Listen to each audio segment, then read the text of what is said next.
बिल्कुल 25 सीट से ज्यादा नीतीश कुमार को ना आना चाहिए था, ना आता। एक ईमानदार प्रयास किया है और उसमें बिल्कुल सफलता नहीं मिली। You are not defeated till you quit. हम लोग सामूहिक तौर पर हारे हैं। व्यवस्था परिवर्तन की बात तो छोड़िए, सत्ता परिवर्तन भी हम लोग नहीं करा सके।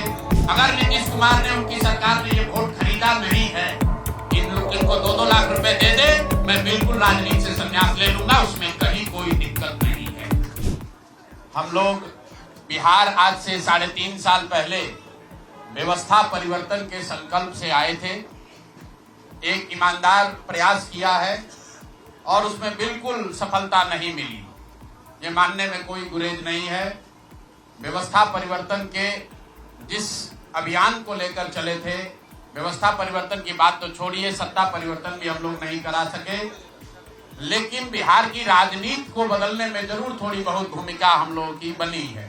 तो हम लोगों से जरूर कुछ गलती हुई होगी, हम लोग के प्रयास में, हम लोग के सोच में, हम लोग के बताने के तरीके में जरूर कुछ गलती रही होगी कि जनता ने हम लोग को नहीं चुना है, जनता ने हम लोग पर वो विश्वास नहीं दिखाया।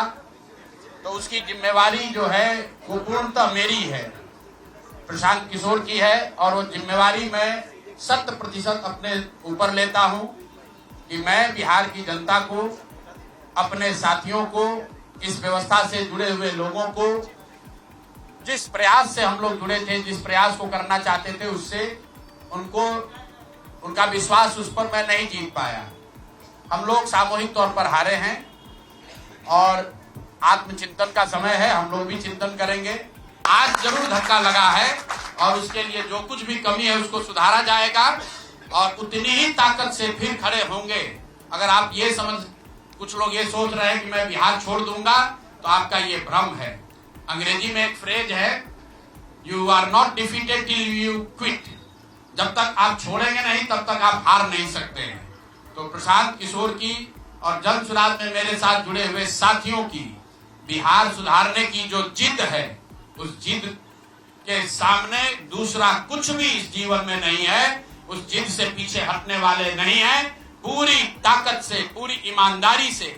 लोग कह रहे हैं कि मैंने 3-3.5 साल में बहुत मेहनत किया है, तो जितनी मेहनत करते हुए आपने मुझे 3 साल में देखा है, उससे दुगनी मेहनत करेंगे और पूरी ताकत से लगेंगे। पीछे हटने का सवाल नहीं है। जब हम लोगों से जो गलती हुई है, जिन लोगों ने जन सुराज के विचार पर, इस सोच से इस प्रयास से जुड़कर एक सपना देखा था, एक उनकी सोच बनी थी, उनकी आशा की किरण जगी थी कि बिहार में एक नई व्यवस्था बनाई जा सकती है, उन सब के आशाओं पर, अपेक्षाओं पर, उनके सपनों पर खरा नहीं उतरने के लिए जो दोष है वो मेरा है। इसलिए मैं आपसे विनम्रता से आपसे माफी मांगता हूं कि मैं आपके सपनों के आधार के अनुसार, आपके सोच के अनुसार वो व्यवस्था बनाने में नाकामयाब रहा हूं। और प्रायश्चित के तौर पर मैं आज से 2 दिन के बाद 20 तारीख को गांधी भितिहरवा आश्रम में, जो रास्ता गांधी जी ने बताया है, मैं अपने लोगों को, बिहार के लोगों को ये नहीं समझा पाया कि किस बात पर उनको वोट देना चाहिए, क्यों उनको नई व्यवस्था बनानी चाहिए। तो प्रायश्चित के तौर पर मैं अपने से भितिहरवा आश्रम में 1 दिन का उपवास, मौन उपवास रखूंगा। जो भी जन सुराज के साथी हैं, वो जहां पर हैं वहां, अगर वो समझते हैं कि हम लोग के प्रयास में, सोच में जो कमी रह गई, उसको सुधार के लिए प्रायश्चित के तौर पर हम लोग 1 दिन का सामूहिक उपवास रखेंगे। मैं खुद भितिहरवा, गांधी आश्रम भितिहरवा में रहूंगा। 24 घंटे का एक उपवास रखेंगे। विधायक न जीते कोई बात नहीं, जन सुराज और कई लोगों का सवाल है नीतीश कुमार को 25 सीट आने की बात है, तो मैं आपके सामने घोषणा कर रहा हूं कि जो 25 सीट हमने बात कही थी उस पर बिल्कुल कायम है। अगर नीतीश कुमार ने, उनकी सरकार ने ये वोट खरीदा नहीं है, इनको 2-2 लाख रुपए दे दे, मैं बिल्कुल राजनीति से संन्यास ले लूंगा, उसमें कहीं कोई दिक्कत नहीं है, कहीं कोई दिक्कत नहीं। बिहार के 1.5 करोड़ लोगों को 2-2 लाख रुपया नीतीश कुमार दिलवा दे, मैं मान लूंगा कि हमारे आकलन में गलती थी, हमारी गलती थी।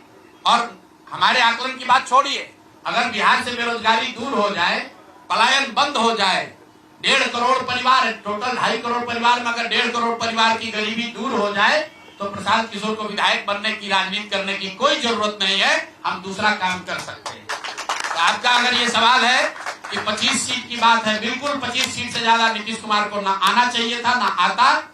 एक ही फैक्टर है, ये पैसा बांटकर जो वोट आपने खरीदा है, खरीदने का आप पर इल्जाम है। तो इसको आप इतने 20 साल से आप मुख्यमंत्री हैं, तो आप इस इल्जाम को धो दीजिए। अगले 6 महीने में 1.5 करोड़ लोगों को, 1.5 करोड़ परिवार को स्वरोजगार की व्यवस्था कर दीजिए। और अगर नहीं कीजिएगा तो हम लोग यहीं पर हैं। मैं आपके सामने एक नंबर जारी कर रहा हूं, मेरा अपना व्यक्तिगत ऑफिस का 91-216 91-216। जितने लोग हैं जिनको भी 10,000 रुपया का बयाना नीतीश कुमार सरकार ने, अधिकारियों ने जीविका की दीदियों के माध्यम से दिया है, इस आश्वासन के साथ कि अगर आप नीतीश कुमार को, एनडीए को वोट देंगे तो आपको 2 लाख रुपया 6 महीना में मिलेगा। तो मेरे भाई अब समय चालू हो गया, आप आ गए हैं सत्ता में और हम लोग आराम से बैठे हुए हैं बिहार में। हर वो महिला, हर वो परिवार जिसको 2 लाख रुपया नहीं मिलता है, आप प्रशांत किशोर से संपर्क कीजिए, आप जन सुराज से संपर्क कीजिए। अब सलाह का समय खत्म हुआ, अब संघर्ष का समय शुरू होगा। मैं वोट चोरी के मुद्दे पर हम लोग का स्टांस जो है वो बिल्कुल क्लियर है पहले दिन से। ये बिहार का मुद्दा नहीं है। जो चुनाव की पूरी प्रक्रिया है उसमें वोटर लिस्ट बनने से लेकर आचार संहिता के अनुपालन का, वोटिंग के दिन के, जैसे यहाँ पर आप जीविका की दीदियों को बाकायदा आपने मोबिलाइजर बनाकर सरकारी व्यवस्था के तहत बूथ में बैठाया है। तो पूरे वोटर लिस्ट बनाने की प्रक्रिया, आचार संहिता के अनुपालन की प्रक्रिया, वोटिंग के दिन जो हो रहा है वो, उसमें सरकारी तंत्र का इस्तेमाल, दुरुपयोग या उपयोग, और वोटिंग के बाद जो महाराष्ट्र से लगातार दिख रहा है कि अंतिम 2 घंटे में 15%, 20% एक्स्ट्रा वोट होना, फिर चुनाव आयोग का उसका डिटेल नहीं जारी करना और 3 दिन के बाद ये बताना कि इतना वोट हो गया। ये बड़े मुद्दे हैं। हम लोग बहुत छोटी पार्टी हैं, हम लोग को तो इतना नहीं ताकत है, लेकिन आपके माध्यम से मैं ये जरूर देश के विपक्ष को ये कहना चाहूंगा कि इस पर गंभीरता से बात करने की और इसको जरूरत पड़े तो सुप्रीम कोर्ट में ले जाने की जरूरत है कि आज की तारीख में, आज की स्थिति में जो आचार संहिता पहले से बना हुआ है वो कितना कारगर है या नहीं कारगर है। अगर सिर्फ इसमें वोटर रोल की बात नहीं है, SIR सिर्फ वोटिंग रोल की बात है, लेकिन जिस तरह से वोटिंग हुई है, आप बताइए कि सुरक्षा कर्मियों में होमगार्ड को यहीं पर इसी बिहार में लालू जी की जब सरकार थी, TN सेशन का जमाना था, उन्होंने कहा था कि नहीं, कोई लोकल आदमी यहाँ चुनाव की प्रक्रिया में हिस्सा नहीं लेगा, होमगार्ड का कोई आदमी हिस्सा नहीं लेगा। उसी बूथ पर आप आज के चुनाव आयोग ने उस जीविका दीदी को बैठाया है जिसको एक तरीके से सरकार ने कॉन्ट्रैक्ट दिया है कि आपको इतने लोगों को वोट दिलवाना है।